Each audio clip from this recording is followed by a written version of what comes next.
coração, que possam nos edificar, que possam nos construir em Cristo Jesus, nos tornando um edifício em que o fundamento é Cristo. Fica com o teu povo, Pai, fala ao nosso coração, abre o nosso entendimento, Senhor Deus, nos dá, Senhor, luz, ó Pai, para olharmos, ó Senhor Deus, para dentro de nós mesmos, ó Pai, e refletirmos, ó Senhor Deus, o que a sua palavra fala ao nosso coração e nos ensina. É o que nós pedimos, e que possamos levar isso, Senhor Deus, conosco, Senhor Deus, eternamente, para toda a nossa vida. É o que nós pedimos. Em nome de Jesus, Senhor Deus, nos capacita, abre, Senhor, o nosso entendimento, tanto aquele que expõe, quanto daquele que fala, e que o Teu Espírito Santo esteja permeando, Senhor Deus, apesar do nosso pecado, toda, Senhor Deus, a exposição da Tua palavra. Em nome de Jesus. Amém. Queridos, vamos abrir Provérbios, capítulo 11.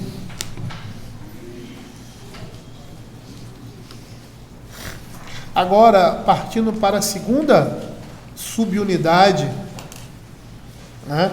Nós vimos que a partir do capítulo 10, o livro de Provérbios está trabalhando as antíteses do justo e do ímpio. E uma coisa interessante, não sei se eu comentei na semana passada, que as relações que se fazem no livro de Provérbios, a ligação temática, muitas vezes, ela é implícita. Por isso que a gente olha inicialmente o livro de Provérbios e parece que os versos, as máximas, elas estão separadas, porque falam, às vezes, de uma realidade e de outra, mas nós estamos vendo que não só essa relação de conteúdo, ou seja, temática do próprio texto, mas o que está implícito também faz essa relação, e esse era o objetivo do autor. Por isso que muitas vezes parece que ele está falando de uma coisa, está falando de outra, e nós percebemos no caso aqui, que o autor sagrado está trabalhando um tema, que é a segurança por meio da retidão do justo e a falta dela na vida do perverso. E aí ele vai demonstrar isso, através, como nós temos visto, de poemas que parecem que estão desconexos, mas nós percebemos que há essa conexão.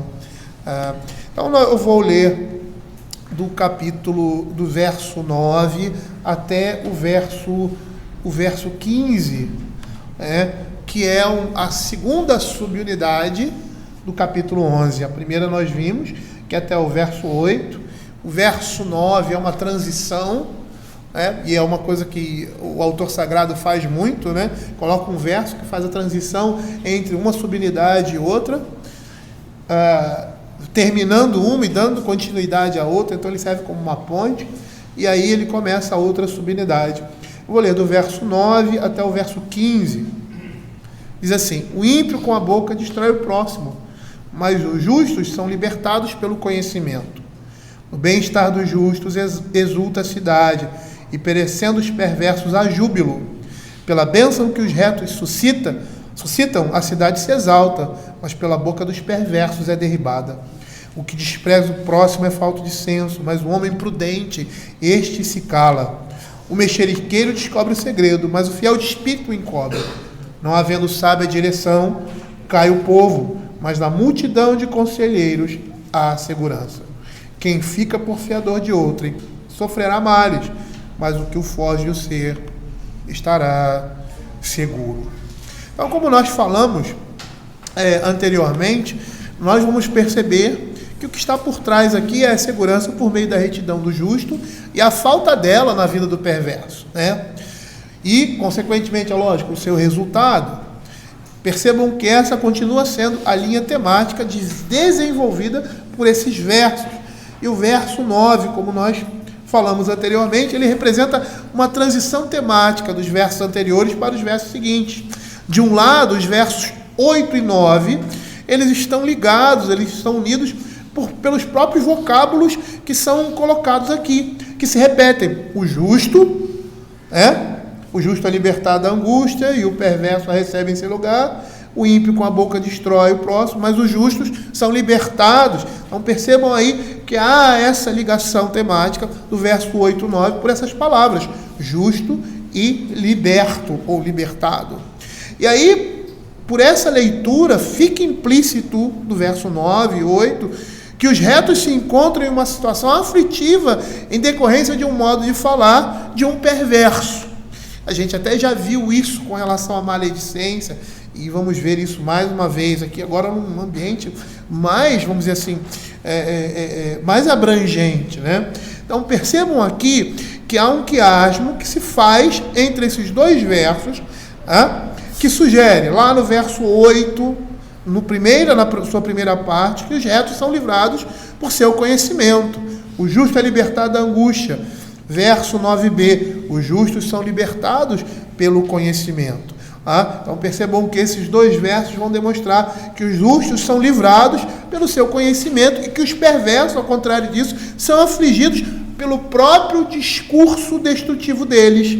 No verso 9a, diz assim, o ímpio com a boca destrói o próximo. E lá nos versos 10 e 11, nós vamos ver isso também. No bem-estar dos justos exalta a cidade, e perecendo os perversos a júbilo, pela bênção que os retos suscitam a cidade se exalta, mas pela boca dos perversos é derribada. Ou seja, os perversos, no decorrer da exposição, nós vamos perceber que eles são afligidos pelo próprio discurso, aquilo se volta contra ele, como nós temos visto anteriormente em outras situações aqui do livro de Provérbios.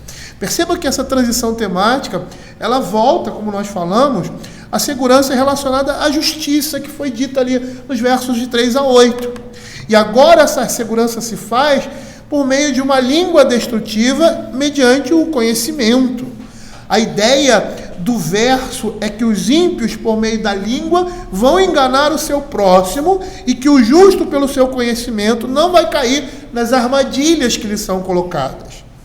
E esse próximo aqui, como nós vamos ver, não é o reto, pois o vocábulo que foi traduzido por próximo dá a ideia de um amigo íntimo, um companheiro dos ímpios. E uma vez que esse próximo aqui é incauto, que não é fortalecido pela retidão, ele consequentemente vai ser desencaminhado pelas manifestações, de amizade, de relação que existe entre eles, e será destruído. Mas por outro lado, os retos, eles vão entesourar conhecimento. Lá no verso 14 do capítulo 10, ele vai dizer isso. Os sábios entesouram o conhecimento, mas a boca do nécio é uma ruína iminente. Percebam que, por mais que haja um distanciamento aí, desses versos, o que se está desenvolvendo é o que já foi dito anteriormente. E ele está apresentando isso novamente. Então, todas as vezes que a menção à boca ou ao discurso vem a partir do que já foi dito anteriormente. Então, os retos que entesouram o conhecimento conseguem perceber, ver o que está por trás da máscara desses homens enganadores, do seu discurso enganador. Provérbios capítulo 28, verso 11, vai dizer assim: o homem rico é sábio aos seus próprios olhos, mas o pobre que é sábio, sabe sondá-lo, mostrando essa realidade. E no momento em que ele sabe o que dizer, como expressar e quando falar, e é isso que nós vamos ver aqui, os justos se livram, se salvam das armadilhas que lhes são colocadas pelos homens ímpios. Olha o que Provérbios capítulo 12, versos 6 e 13 vai dizer.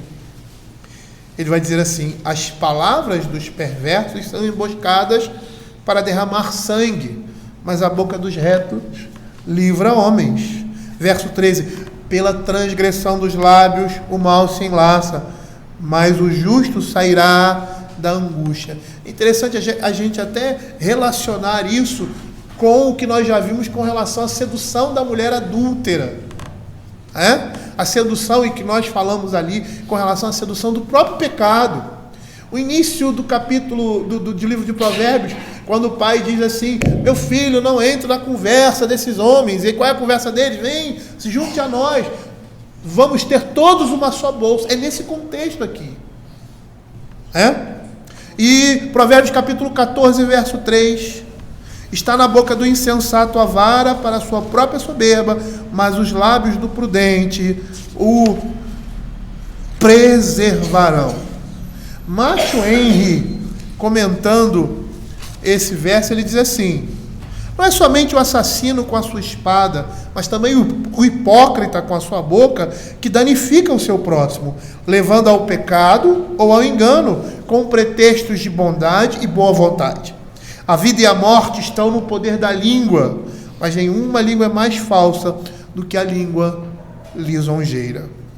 Então, por meio do conhecimento dos esquemas de Satanás, das seduções do mundo com relação ao pecado, o justo será libertado das armadilhas que os ímpios preparam para ele.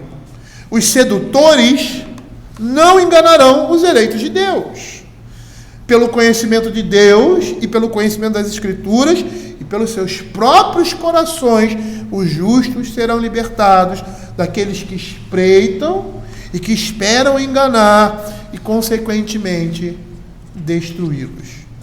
Romanos, Paulo, no livro de Romanos, lá no capítulo 16, verso 18, 19, vai mostrar com mais clareza o que o livro de Provérbios está nos dizendo. Por mais que seja algo bastante abrangente que nós podemos inserir aqui no que estamos dizendo, o apóstolo Paulo vai falar sobre o mesmo aspecto, agora no aspecto pontual. Olha aqui o que Paulo diz: porque esses tais não servem a Cristo, nosso Senhor, e sim a seu próprio ventre, e com suas palavras e lisonjas enganam o coração dos incautos. Pois a vossa obediência é conhecida por todos. Por isso me alegro a vosso respeito, e espero que sejais sábios para o bem e simples para o mal. Simples aí seria puros. Então o contexto de Romanos nos dá um exemplo do que Provérbios está falando.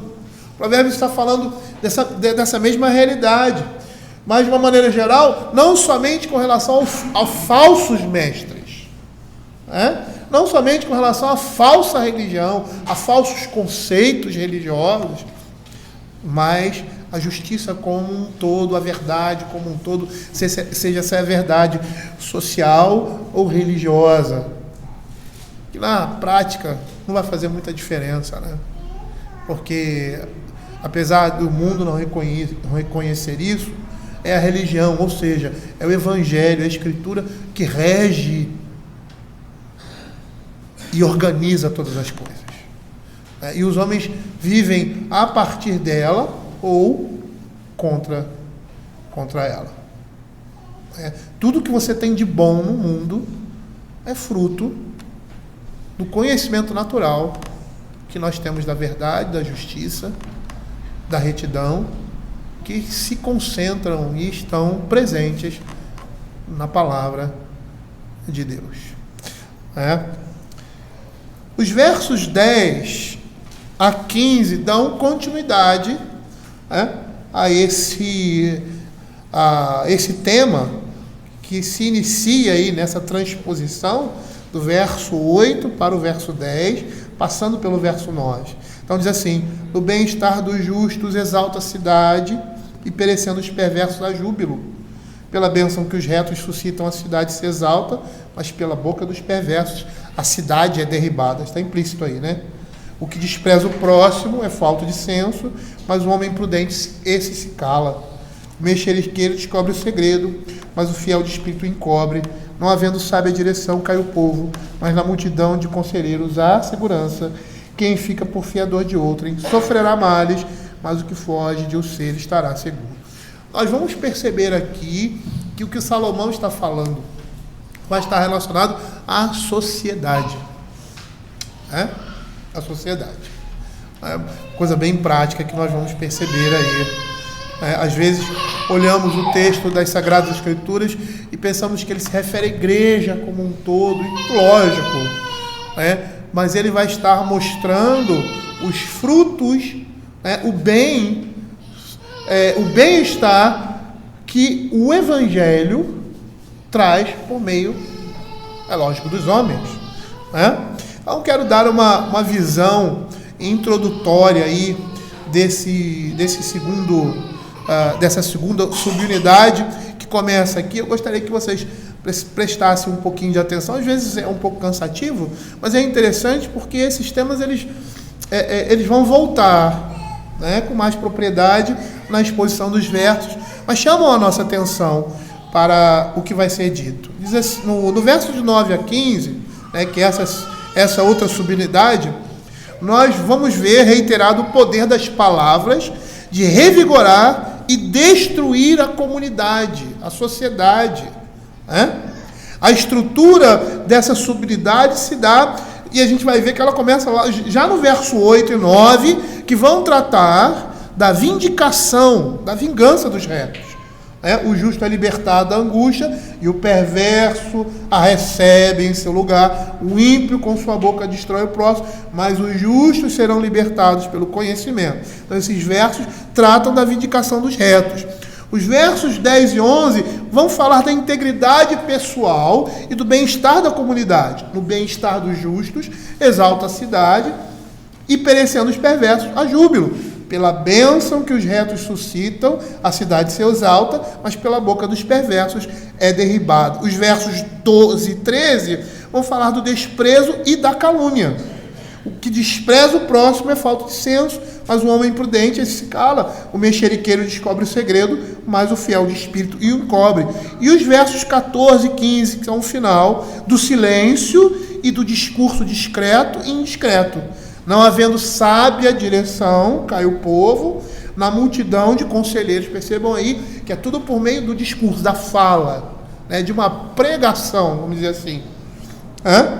Na multidão de conselheiros da segurança, quem fica porfiador, ou seja, quem dá, né, pela sua boca, quem fala, essa é a ideia, como nós vimos lá no capítulo 6 de Provérbios, porfiador de outrem sofrerá mares, mas o que foge de o ser estará seguro. Os versos de 9, o versículo 9 vai nos mostrar que o reto escapa ileso dos ataques verbais ao seguir o ensino do sábio.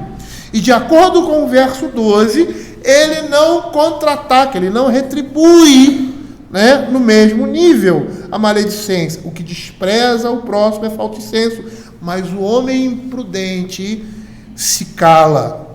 Os versos de 9 a 13 vão se referir ao discurso construtivo e destrutivo.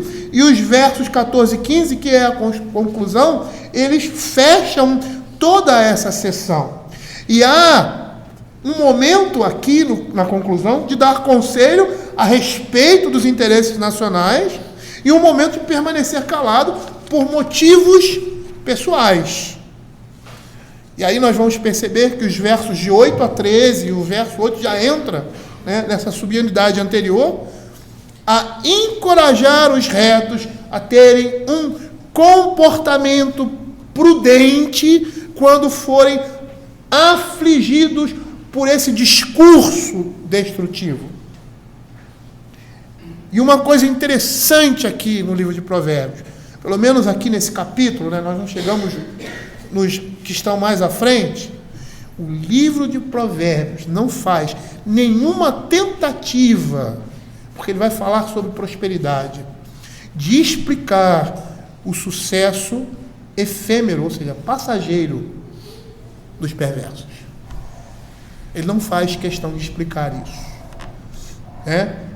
E por que é um sucesso efêmero? Porque ele acaba aqui nesse mundo. Ele termina aqui. E nós temos visto isso pelos textos anteriores. Esses dias eu estava conversando com uma pessoa e essa pessoa apresentou uma ideia de que não existe inferno. E tem muitas religiões que dizem isso. Mas o inferno é uma realidade. É uma realidade. Parece que o livro de Apocalipse fala de duas situações. Quando você lê, o estado intermediário é o estado em que os crentes e todos vivem antes de Cristo voltar, os crentes ali, na glória com o Senhor, em espírito, esperando que o Senhor Jesus Cristo volte e que os seus corpos sejam ressuscitados, e vamos viver nesse mundo, não sei se vai haver diferenciação entre céu e terra, a Escritura não diz isso, mas nós vamos viver nesse mundo com esses nossos corpos aqui, mas incorruptíveis. E essa é a esperança do Evangelho. E aqueles que rejeitaram o Evangelho nesse mundo também serão ressurretos, mas não com um corpo incorruptível, um corpo que não se desfaz, porque vão sofrer eternamente no inferno. E parece que esse inferno, no final, é algo pior, porque se nós olharmos ali aquela narrativa do rico e do Lázaro, fala que é um sofrimento, que da mesma forma que em espírito os crentes estão gozando da presença de Deus, em espírito esses homens estão sofrendo no inferno. Mas lá em Apocalipse diz que o inferno vai ser lançado, juntamente com outras coisas, no lago de fogo. Então parece que o que eles estão sofrendo hoje no inferno, no lugar de sofrimento hoje, vai ser aumentado e muito ali no lago de fogo. Como no cristão, que vive agora na presença de Deus em espírito, a sua satisfação e glória será muito maior quando o Senhor Jesus Cristo voltar e nós ressuscitarmos com Ele. Algumas coisas parecem assim meio turvas, porque a palavra de Deus não esclarece, não mostra com clareza, não detalha, não descreve com profundidade. O próprio apóstolo Paulo disse que esteve no terceiro céu e viu coisas que não são dignas de serem ditas aos homens. Então, a perspectiva que nós temos é ficar com aquilo que a palavra de Deus fala, aonde ela fala e aonde ela se cala, crendo pela fé que essas coisas serão como serão, e muito mais ainda porque desconhecemos, mas porque já temos gozado dessas coisas aqui nesse mundo e dessa certeza por meio de Cristo, da sua obra e do Evangelho que nos é apresentado e que transforma vidas. Mas é interessante que o livro de Provérbios, ele não faz nenhuma tentativa de explicar o sucesso dos ímpios aqui. No verso 10 ele diz assim: no bem-estar dos justos exulta a cidade, e perecendo os perversos há júbilo. Nesses primeiros 4 versos aqui que nós vemos, do verso 10 e 11, o verso 11 diz assim: pela bênção que os retos suscita, a cidade se exalta, mas pela boca dos perversos é derrubada. A primeira metade declara a causa e a segunda as suas consequências. O bem-estar faz com que a cidade exulte. A morte do perverso faz com que haja júbilo. No verso 10, nós vemos que o destino merecido dos retos faz a cidade se alegrar, se regozijar. Por quê? Porque o seu bem-estar depende disso. Interessante, né? Esses versos, eles intensificam o apelo que está sendo feito ali por Salomão, ao seu filho, ou seja, por Deus ao seu povo, a nós, para sermos retos e não perversos, para andarmos no caminho da justiça e não no caminho da impiedade. E há um contraste aí de uma avaliação pessoal com um destino deles.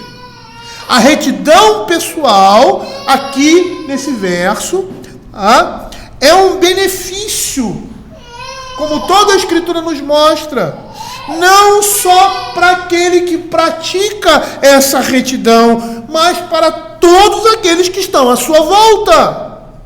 Como o oposto também é verdade. A retidão pessoal, a santidade, não traz proveito somente para você, traz proveito para as pessoas que estão ao seu redor. Como também o pecado não destrói somente a você, mas destrói também as pessoas que estão ao seu redor.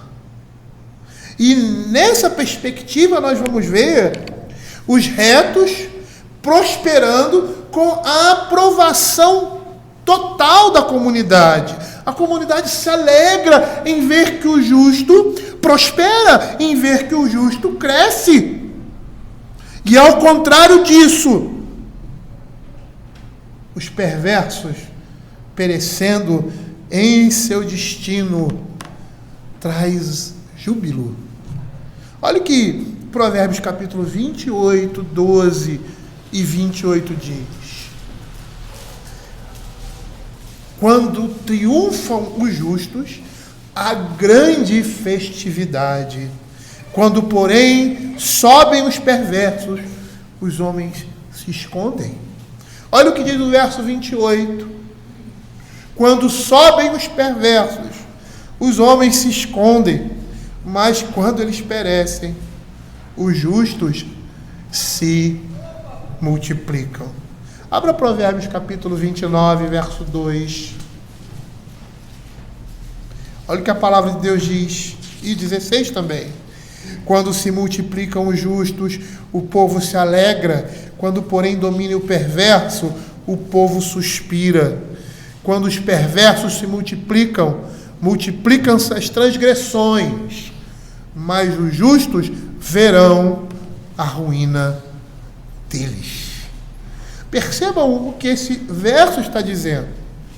No bem-estar, na prosperidade dos justos, a cidade se alegra. Bem-estar aqui vai resumir todas as manifestações concretas das coisas que as pessoas desejam, como bens, coisas boas, no campo abstrato, justiça, bondade, alegria, beleza e prosperidade. Quando essas coisas são manifestadas por meio daqueles que são retos, a cidade se alegra, a cidade exulta, as pessoas ficam felizes. É isso que a Escritura está dizendo. Abra Jeremias capítulo 31, verso 12. Aqui ele fala de bem-estar, dessa mesma prosperidade descrita no livro de Provérbios.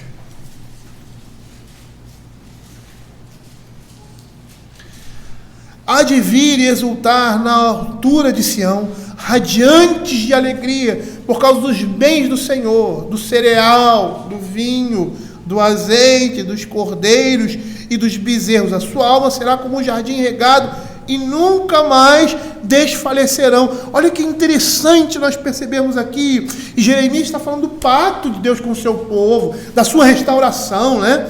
E olha que interessante observarmos aqui também que a prosperidade material e bênçãos espirituais estão relacionadas aqui em Jeremias. É interessante nós percebermos como a prosperidade financeira, ou seja, o bem-estar social, está relacionado com a justiça e a verdade, com o Evangelho. E não é aí, uma riqueza opulenta do indivíduo. Não é isso que muitas pessoas pregam por aí, Que se você é cristão, evangélico, você vai ficar rico. Não é isso. Mas a Escritura está dizendo que a prosperidade financeira é fruto de bênçãos espirituais. E por definição aqui, os retos vão usar o bem para promover o bem cívico.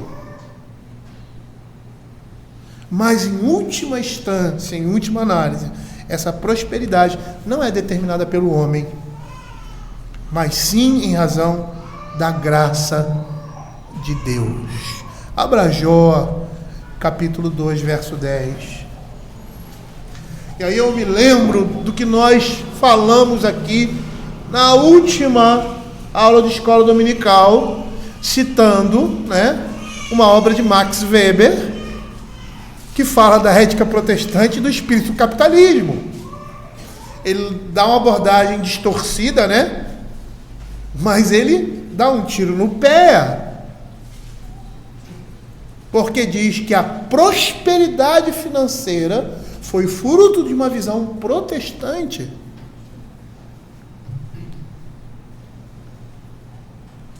E ele está certíssimo nesse sentido.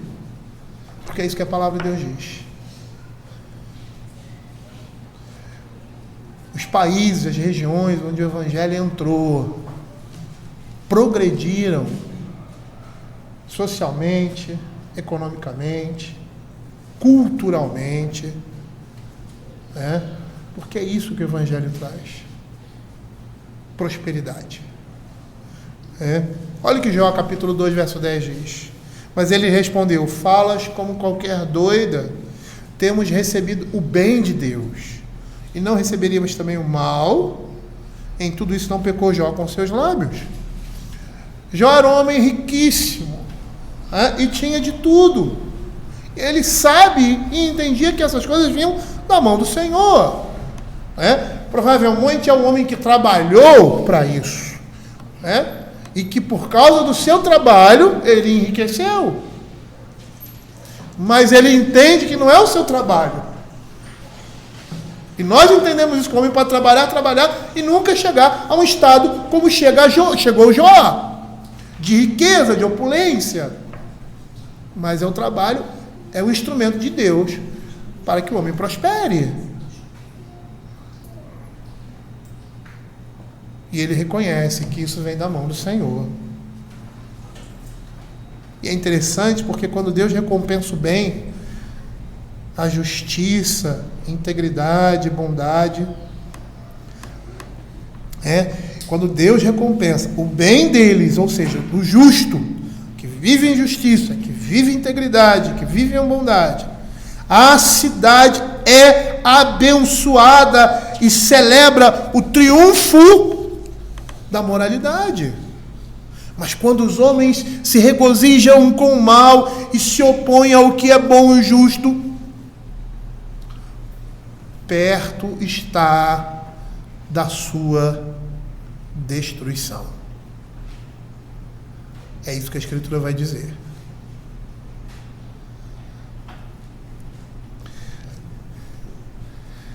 Existem, ou existiram, etnias, grupos, sei lá como chamam, na antiguidade, deixaram de existir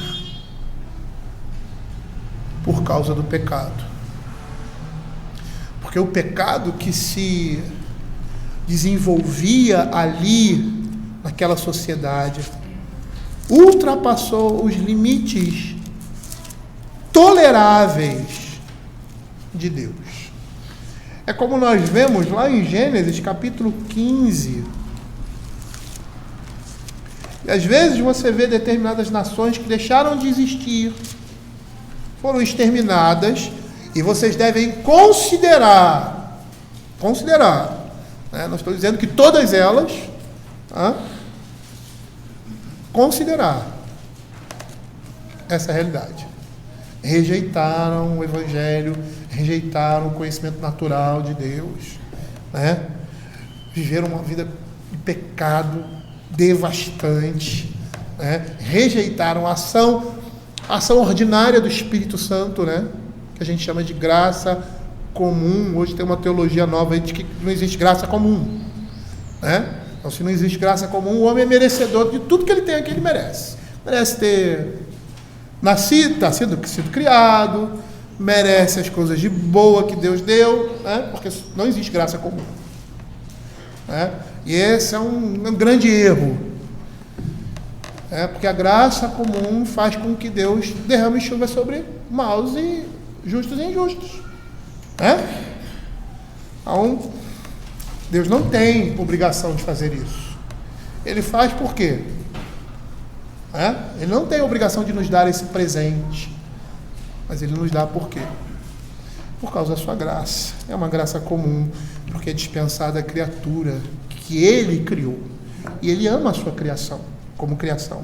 Olha o que diz aqui, Gênesis capítulo 15, dos verso 16, quando o Senhor está falando para Abraão aquilo que ele iria fazer. É interessante que o Senhor Jesus diz isso lá nos evangelhos, né? Abraão viu os meus dias.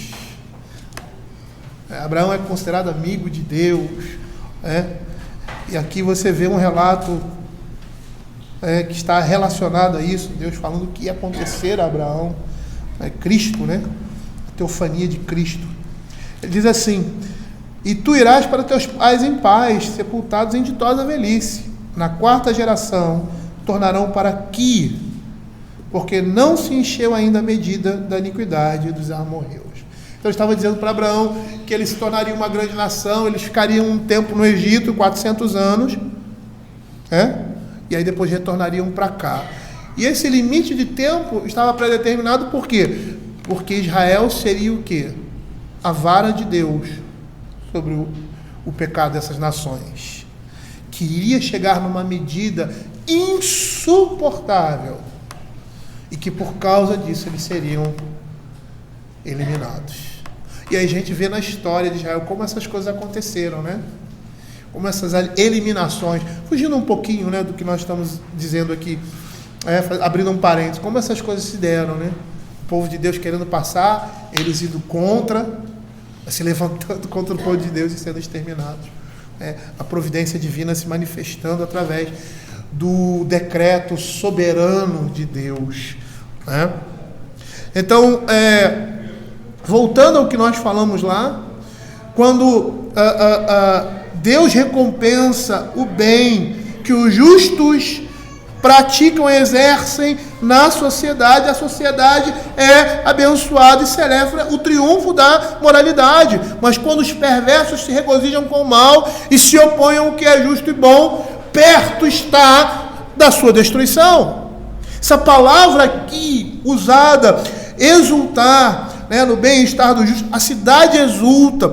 É interessante que essa palavra se refere à alegria jubilosa no culto, que acompanha lá no Velho Testamento o triunfo sobre os inimigos. Nós temos até um exemplo disso lá em 1 Crônicas, capítulo 16, verso 31, que diz assim: alegrem-se os céus e a terra exulte, diga entre as nações, reina o Senhor, ruge o mar e a sua plenitude, folga o campo e tudo que nele há. É a mesma palavra aí, é a mesma ideia de um grande júbilo, de uma grande alegria, que Provérbios capítulo 28, verso 12, o seu primeiro verso vai dizer: quando triunfam os justos, a grande festividade.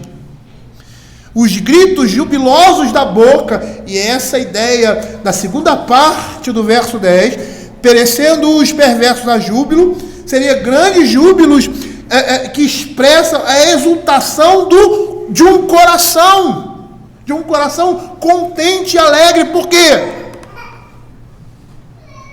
Porque a partir da equidade, da justiça, do bem-estar que os homens justos proporcionam à sociedade com a sua conduta, com a sua vida cristã, a cidade se alegra. Como Ana, e é um exemplo aqui do que o escritor de Provérbios está dizendo. Lá em 1 Samuel capítulo 2, 1, é isso que significa o que o texto está dizendo. Então Ana orou e disse: o meu coração se regozija no Senhor, a minha força está exaltada, a minha boca se ri dos meus inimigos, porquanto me alegro na tua salvação. Essa é a ideia aqui. E é interessante nós observarmos que nessa estrutura poética, quiasmática, como nós já vimos, que esse júbilo representa a exultação da cidade, que tem como significado gritos de alegria. Mas é interessante que as condições de regozijo, elas vão se diferenciar radicalmente, porque inicialmente o verso vai dizer que há gritos de alegria na prosperidade dos justos e grande exultação na morte dos perversos, pelo que eles proporcionam à sociedade. Bruce Waltke, que faz o seguinte comentário, ele diz assim: a cidade festeja porque o seu bem-estar depende dessas recompensas justas. Não há motivo algum para se pensar bem dos egoístas e imorais, e eles provarão um fim amargo e solitário. E aí ele dá o exemplo de Roma se regozijou com a morte de Nero, e na Revolução Francesa o povo se regozijou com a morte de Robespierre, que mandava matar todo mundo. Quem conhece aí, ou lembra da Revolução Francesa, ele fazia parte lá dos jacobinos, e quando ele assume o poder, ele manda matar todos os seus inimigos. Era uma caça às bruxas, literalmente. Olha o que Matthew Henry fala a respeito desse verso. E antes de falar do comentário de Matthew Henry, percebam como isso é uma realidade. Lembrem da Segunda Guerra Mundial. Hitler. A morte de Hitler foi festejada. E por quê? Porque ele trouxe destruição, e a operação do erro se manifestava.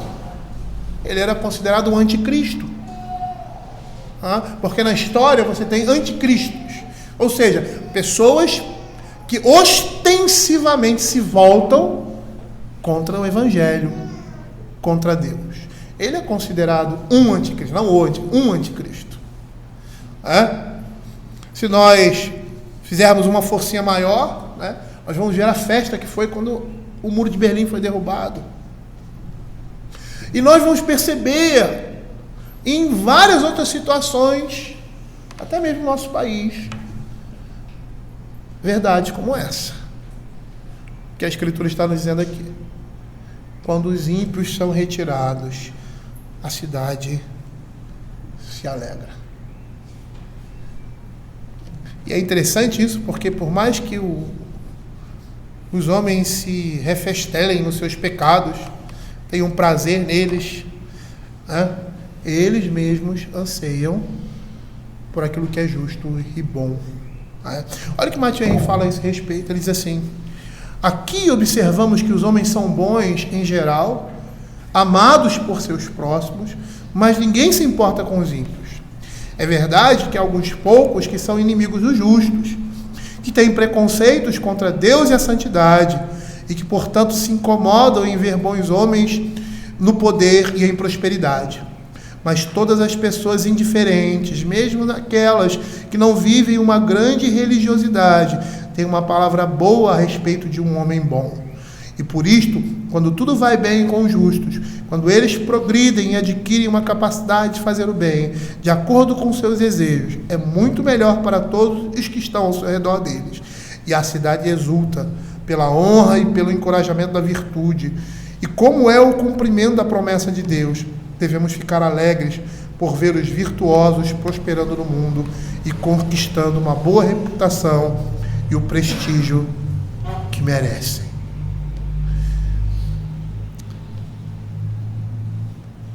O provérbio está falando dos crentes, dos crentes, daqueles que temem ao Senhor.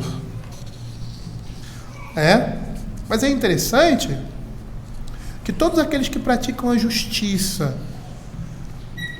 terão as mesmas consequências, terão os mesmos resultados, sejam crentes ou não.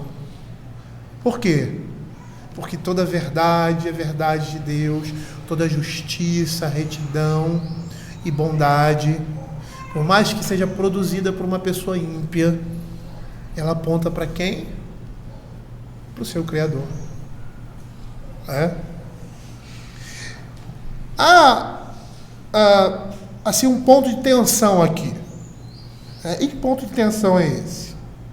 Porque nós devemos olhar o que acabamos de falar, tá? Mas considerar um outro aspecto também, que lá em Provérbios capítulo 24, 17, o autor vai falar. Olha o que ele diz aqui.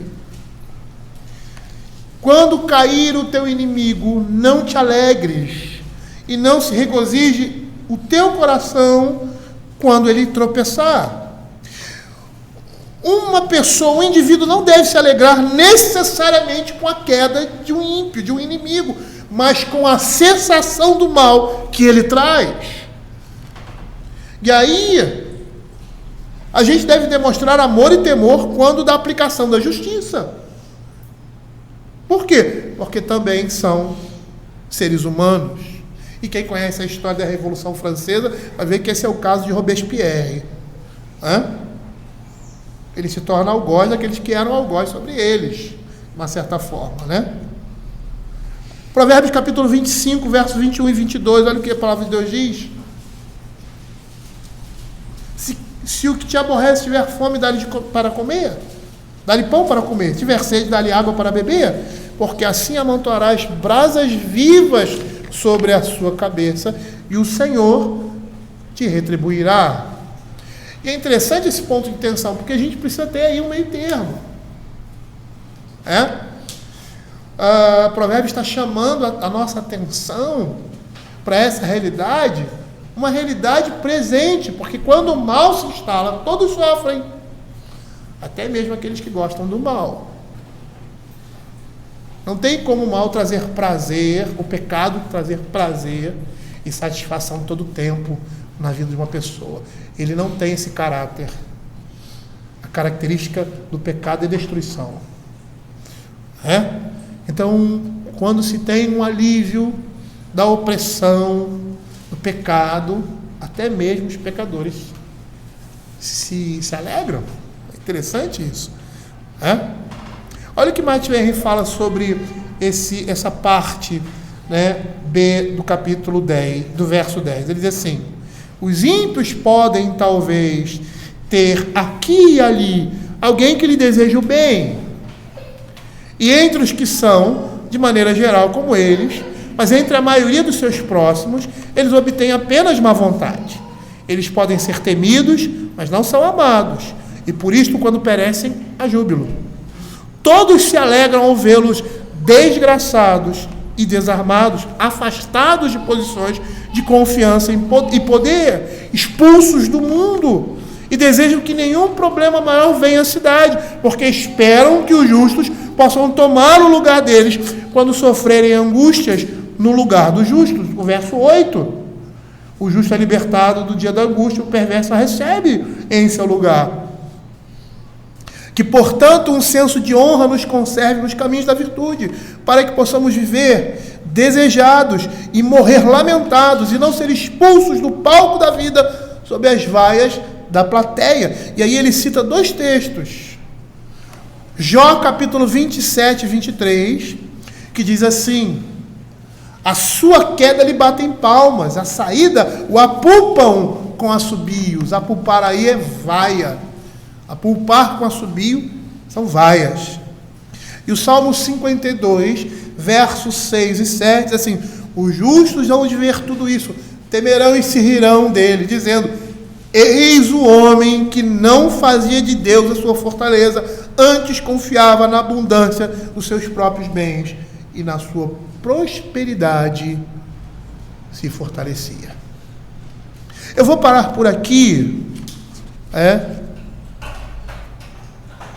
Eu preparei esse momento para falar sobre esses dois versos, mas eu vou parar por aqui e chamar a atenção da igreja para uma coisa que eu irei falar ao final desse verso, desse quarteto aqui, porque eles estão ligados diretamente.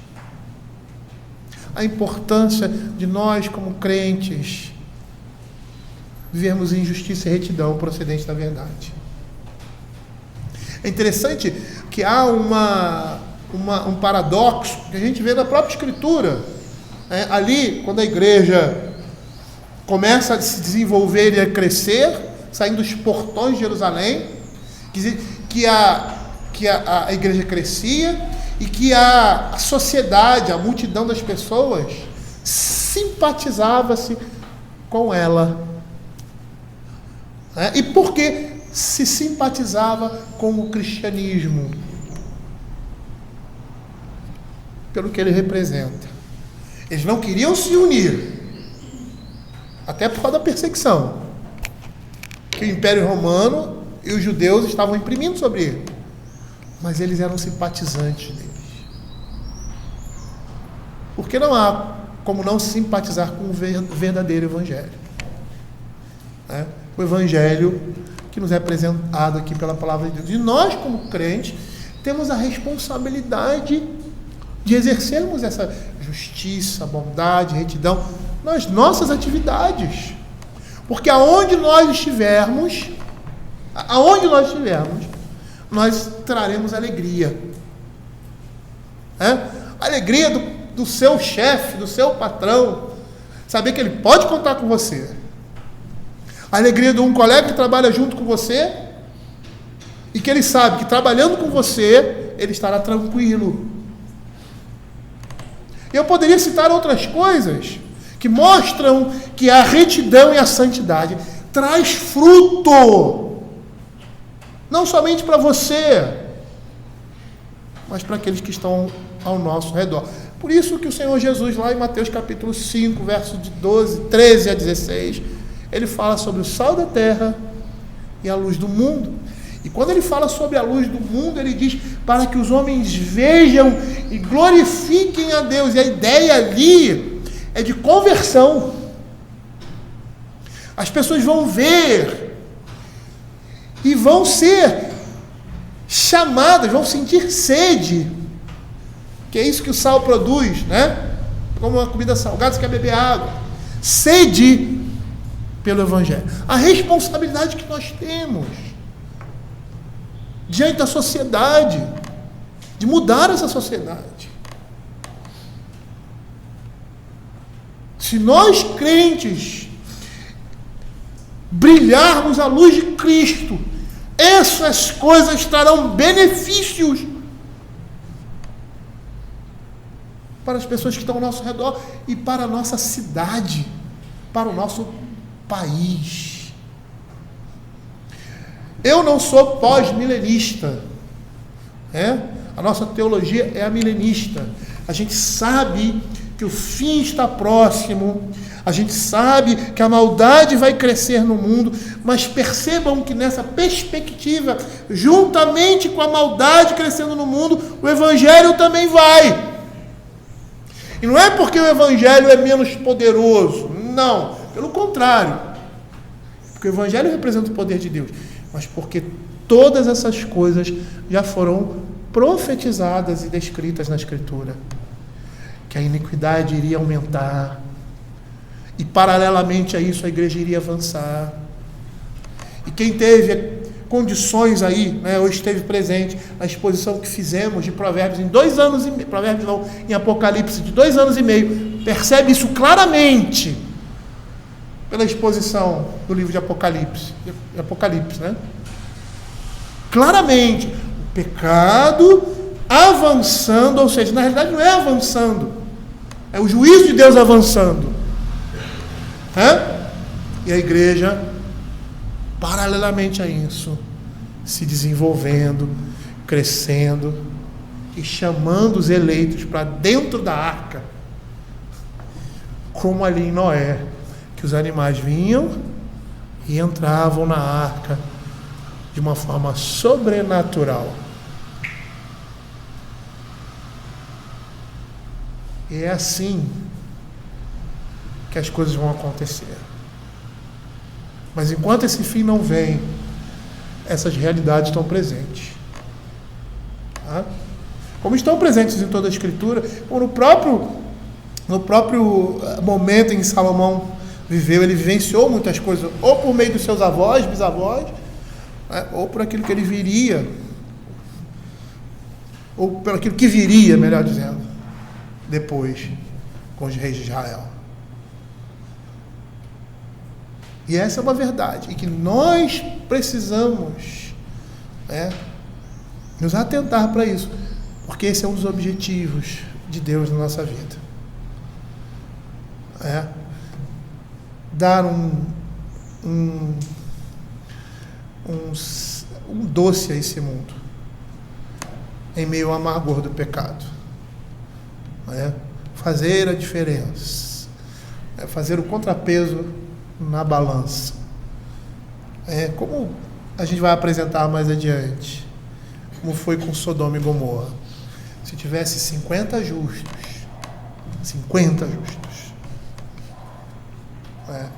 se tivesse 10 justos, o Senhor pouparia aquela cidade por causa deles.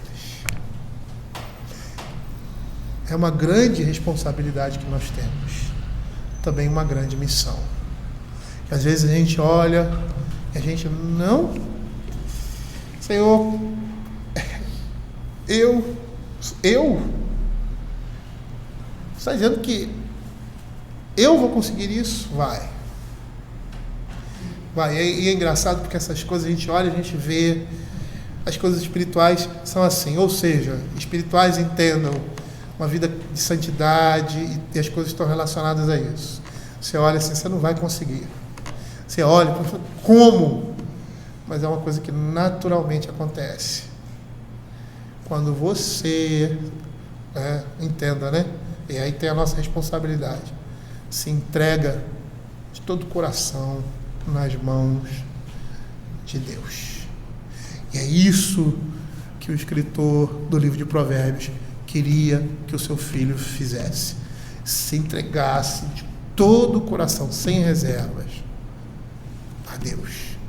E como é que ele fazia isso? Amando os mandamentos do Senhor, guardando esses mandamentos no coração e vivendo isso na sua vida. Vamos orar. Vamos orar.